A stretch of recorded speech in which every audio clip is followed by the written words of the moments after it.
Chettinad Cement, 63 years of excellence. Your perfect concrete choice. Chennai துறைமுகத்தில் lorry உரிமையாளர்கள் போராட்டத்தில் ஈடுபட்டதால் பரபரப்பு ஏற்பட்டிருக்கிறது. அண்மை செய்தியாக பார்த்துக் கொண்டிருக்கிறோம். விவரங்களோடு செய்தியாளர் நிர்மல் இணைந்திருக்கிறார்.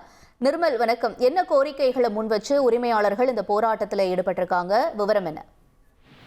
வணக்கம். சென்னை எண்ணூர், காட்டுப்பள்ளி, சென்னை துறைமுகம் ஆகிய துறைமுகங்களுக்கு செல்லும் கண்டெய்னர் லாரிகள் மற்றும் ஓட்டுநர் நல சங்கத்தினர் சேர்ந்தவர்கள் கனரக வாகனங்கள் தர சான்றிதழ் புதுப்பிக்க 850 ரூபாயிலிருந்து புதுப்பிக்க கட்டணத்தை தற்போது 28,000 ரூபாயாக உயர்த்தியதை கண்டித்து மேலும் மோட்டார் வாகன நலவாரியம் அமைத்திட வேண்டும் என 9 அம்ச கோரிக்கையை வலியுறுத்தி கடந்த 9ஆம் தேதி நள்ளிரவு முதல் துறைமுகங்களுக்கு கண்டெய்னர் லாரிகளை இயக்கப்பட மாட்டோம் என வேலை நிறுத்தத்தில் போராட்டத்தில் ஈடுபட்டு வருகின்றனர்.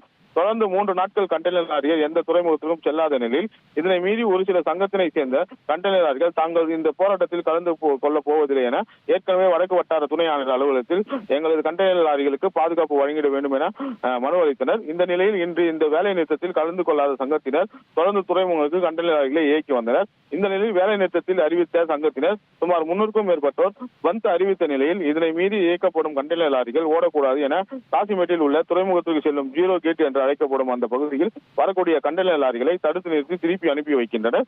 மேலும் இந்த எஃப்சி கட்டணத்தை உயர்த்தியதை மத்திய அரசும் மாநில அரசும் திரும்ப பெற வேண்டும் என கண்டன கோஷங்கள் எழுப்பி வருகின்றன. இதனால் 100க்கும் மேற்பட்ட போலீசார் பாதுகாப்பு பணியில் ஈடுபட்டு வருகின்றனர். இந்த நிலையில் இந்த பகுதியில் ஒரு பதட்டமான சூழ்நிலை நிலவி வருகிறது. உங்களுடைய தகவல்களுக்கு நன்றி Nirmal. Chettinad Cement, 63 years of excellence. Your perfect concrete choice.